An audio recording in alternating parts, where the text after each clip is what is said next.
Alright, y'all, it's your boy Fro Thizzle, and today I'm going to be talking about the films and the television shows I watched and rewatched in April 2023. So ain't nothing to it but to do it. First up, we have the Super Mario Brothers movie. I had a blast in the theaters. Thought it was rather fun. Voice acting I had no problem with. Very fast paced, about an hour and 30 minutes, so goes by rather quick. Coming from somebody who doesn't have the best knowledge on the overall Mario franchise and world, I had a great time with this movie. If you want further thoughts, check out the review on my channel. Next up, we have the Ben Affleck directed film, Air. This one did surprise me in a great way. I was hearing from word of mouth of how good this movie was, and I was a little bit skeptical, but I walked away from the theater with a solid 9 out of 10. I really enjoyed this film. Even though Nike is pretty much one of the biggest franchises of all time, Sonny, played by Matt Damon, has that motivational underdog character arc to him. And I am a sucker for these kind of movies where the underdog at the end gets the prize or gets what he wanted near the finale. You want further thoughts? Check out the review. The Jason Statham film, Safe. This one's my third viewing. I remember seeing this one in high school and middle school, but I've always been a fan of this one. And I think Safe is one of Jason Statham's strongest films. Maybe even top 3 or top 5. Maybe top 3 for me. We do have a relatively simple plot. It's about a small Asian girl that gets chased by the triads and the corrupt police, and Jason Statham is the one protecting her. Without spoiling too much, she has this huge number in her head that has access to what all of these guys are going after. Yeah, but I love this one. Awesome action sequences. It's directed by Boz Yakin, who also did one of my favorite movies ever, Fresh. Solid film. And I might have even had the most fun with this viewing out of all the rewatches for this movie. Next up, we have the classic 30s film, White Zombie. This one has been on my watch list for about 7 years and I never got to it. Very short, only an hour and 5 minutes, hour and 8 minutes or so. So it does breeze by.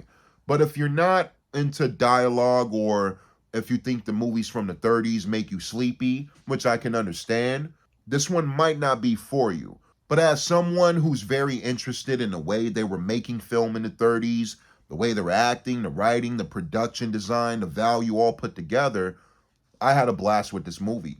And not only do we see zombies for the first time in this movie, I believe this is the first movie with the term zombie in the title. Bela Lugosi is chewing the scenery, but he's having a great time, and I had a good time watching his performance.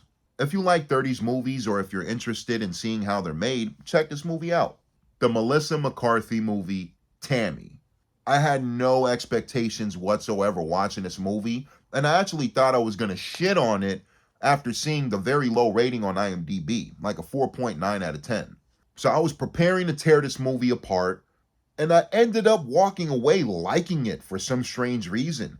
Despite playing a down on her luck character to the point where it's extremely comical, I thought Melissa McCarthy put in a pretty good performance, and one or two tiny emotional moments even surprised me. This movie is what you expect for the most part after seeing the trailer, but those one or two moments did get me. I was like, what the fuck? Where did this come from? In a cool way. Susan Sarandon plays the grandmother, and for the most part, it's a road trip film. Or these two characters get into all types of shenanigans through the movie type of film. We've absolutely seen this 100 times, but I was a tiny bit surprised by this one. Next up, we have the Nicolas Cage film, Renfield. I just got the review recorded for this one, so I want to save a lot of my thoughts for that. But long story short, really enjoyed the performances. Nicholas Hoult does a great job as Renfield. I'm becoming a fan of this guy. And while Nicolas Cage is still over the top and chewing the scenery in this movie, I thought it was very hand in glove. It was a great fit. Cage has a bunch of fun playing Dracula, and it's very easy to tell through the screen. Also, way bloodier than I expected, in a really good way for me. Renfield review coming soon. Evil Dead Rise.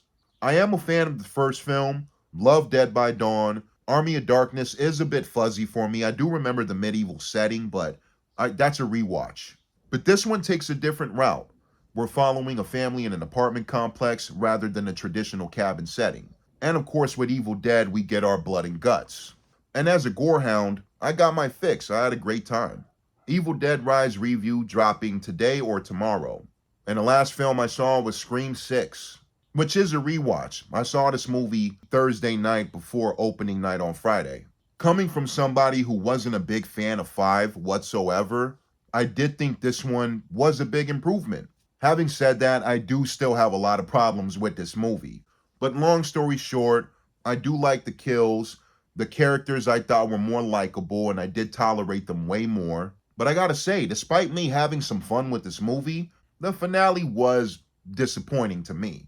For further thoughts, review on my channel. Moving on to the shows I catched.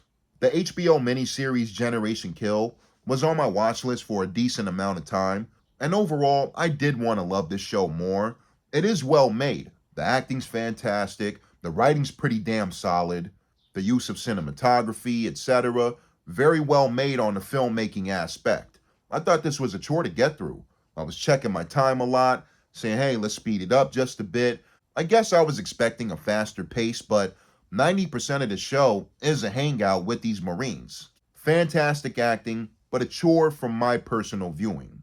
The new Stallone show, Tulsa King.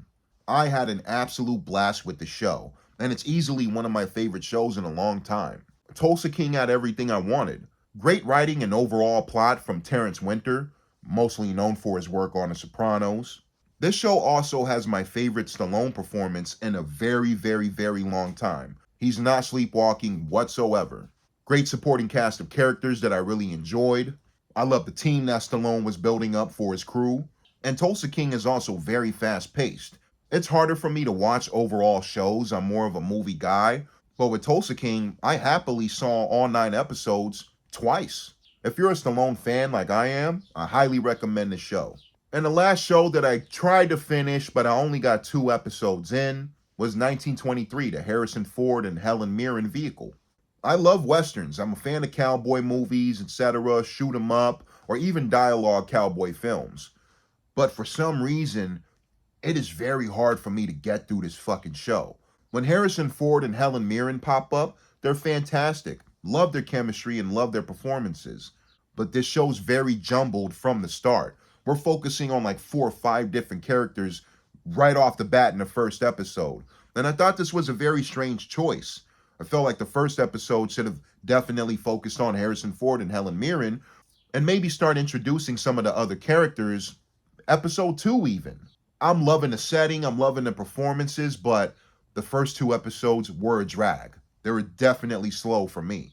But I'll check out all 8 or 9 episodes and I'll get through it. But that's it, y'all. It's your boy Fro Thizzle. And that's what I watched and rewatched in 2023. I'll catch y'all next time. Peace.